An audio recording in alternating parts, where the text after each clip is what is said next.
हामी फोटोसपको स्क्रिनमा आइसकेका छौँ र यहाँनिर हेर्ने हो भने मैले अलरेडी पोस्ट डिजाइनको लागि चाहिने साइज लिइसकेको छु र साइज हेर्नको लागि सिम्पली हजुरहरू इमेजमा गएर इमेज साइजमा जाने एन्ड यहाँ गएर इन्चेसलाई पिक्सलमा हेर्ने हो भने मैले यहाँ 1200 पिक्सल राखेको छु र यसको इन्चेसमा हेर्ने हो भने 4/4 विथ र हाइट रहेको छ र यसको रिजोल्युसन मैले 300 राखेको छु है त। एन्ड यसको कलर मोडको कुरा गर्ने हो भने मैले RGB सेट गरेको छु र अब यसमा चाहिने सबै फोटोजहरू म पालो इम्पोर्ट गर्छु र हजुरहरूलाई यसमा टाइम वेस्ट नहोस् भनेर डाइरेक्ट म यसमा कपी पेस्ट गरेर देखाउने छु है त। र सबैभन्दा पहिला म यो ब्याकग्राउन्डमा एउटा लोगो लिएर आउँछु र यो लोगोलाई मैले यसरी कर्नरमा सेट गर्छु है। देख्न सक्नुहुन्छ मैले यहाँनिर मार्जिन पनि लगाएको छु है। हजुरहरूले पनि यसरी नै मार्जिन लगाउनु होला। एन्ड यसपछि म यसमा एउटा पेपर इफेक्ट लिएर आउँछु र यो पेपर इफेक्ट हजुरहरूले ल्याउनको लागि सिम्पली हजुरले यसलाई एआईमा पनि क्रिएट गर्दा हुन्छ, नत्र हजुरले यो यसरी इन्टरनेटमा गएर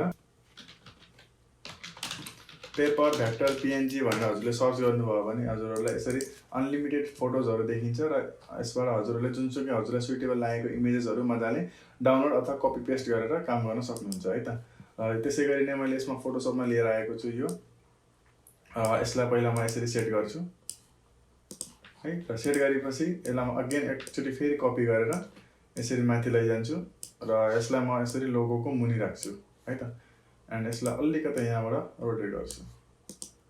आई थिङ्क यो ठिक छ, अहिलेलाई यतिकै राखौँ। एन्ड यसपछि म यो ठाउँमा है यो एरियामा मलाई एउटा इमेज राख्नु छ। हजुरहरूलाई म यो इमेज ल्याएर देखाउने छैन किनकि हजुरहरूलाई यो अलरेडी थाहा छ कसरी ल्याउने भनेर।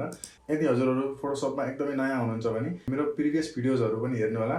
एन्ड अब म यो फोटोलाई यसरी लेयरको यसरी ब्याकग्राउन्डभन्दा माथिको लेयरमा राख्छु जसमा कि हाम्रो यस्तो खालको इफेक्ट बनेर आउँछ है त। एन्ड यसलाई अलिकति तल राखौँ ताकि हामीलाई यो फोटोज पनि देखियोस्।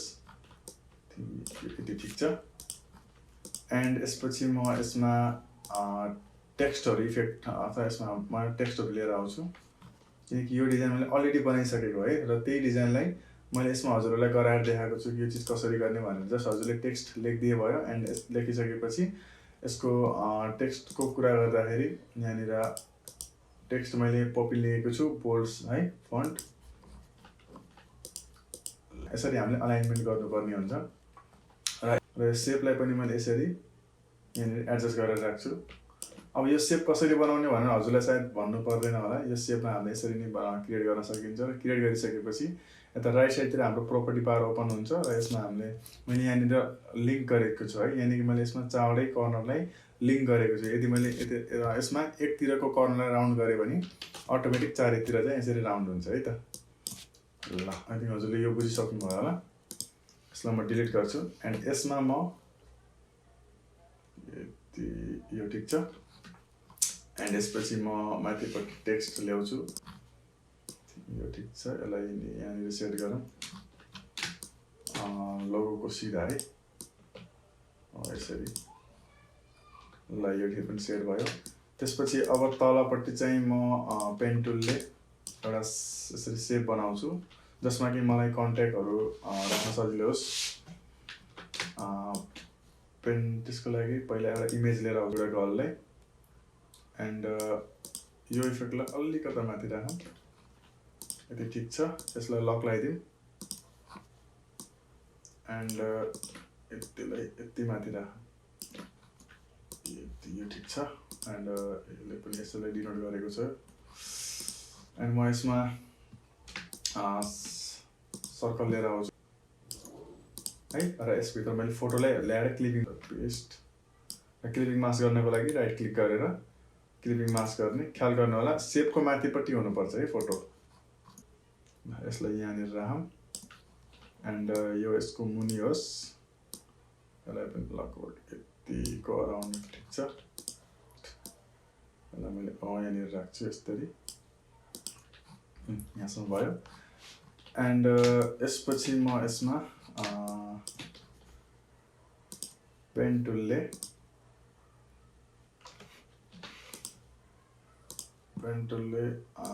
एउटा सानो लाइन ड्र गर्छु।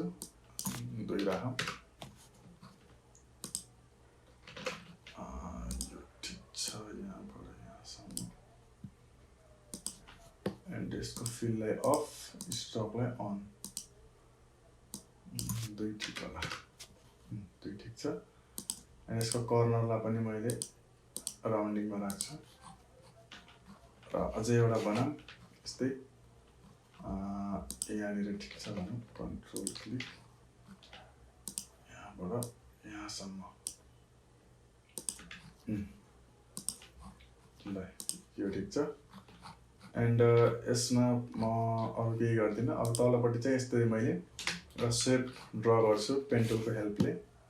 स्ट्रोकलाई अफ गरौँ, फिललाई अन, एन्ड यहाँबाट चाहिँ यसरी एउटा सेप ड्र गरिहालौँ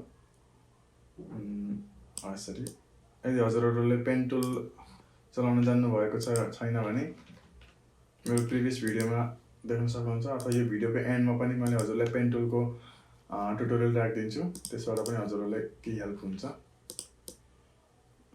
ल अलिकति ठुलो गरौँ यसरी, ल यो ठिक छ। एन्ड यसपछि म यस पनि आएको छ, यसलाई तलबाट यसरी अलाइन गरौँ। एन्ड यतापट्टि चाहिँ म फेसबुक र इन्स्टा भयो, अलि सानो गरौँ,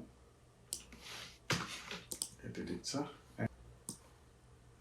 तल ल्याएर राख्दिउँ, हल्का सानो गराएर,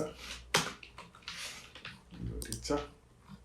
एन्ड यसपछि हाम्रो लास्ट रहेको छ यहाँनिर बुक नाउ भनेर, यसलाई उठाएर यहाँनिर राखिदिउँ।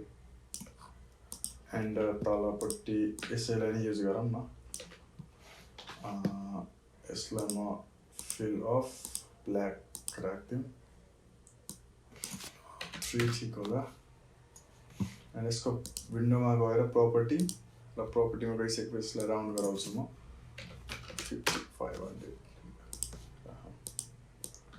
अलि सानो गरौँ, ठिक छ। एन्ड यसलाई यहाँनिर ल्याएर यसैलाई कपी गर्दा नि भयो। यसको कलर म ब्ल्याक राख्छु र यसमा टेक्स्ट लेख्यौँ बुक नाउ भनेर, र यसलाई पनि यसरी सानोमा यसरी एडजस्ट गर्छु, यो ठिक छ। आई थिङ्क अब चाहिँ हाम्रो लगभग भइसक्यो भनौँ। ल गाइज, यो रुलर यस गाइडलाई हटाऊँ। ल आई थिङ्क यो ठिक छ। आई होप कि हजुरहरूलाई यो भिडियो एकदमै हेल्पफुल लाग्यो होला। यसरी नै हजुरहरूले आफ्नो डिफ्रेन्ट कन्सेप्टलाई चाहिँ प्र्याक्टिस गर्दै जानुहोस् र डिफ्रेन्ट एलिमेन्ट्सहरू ल्याएर एकचोटि हेर्दै जानुहोस्, कुन ठाउँमा कस्तो कुराहरू एड गर्दा ठिक होला भनेर। एन्ड फेरि भेटौँला गाइज अर्को भिडियोमा। हस्, धन्यवाद।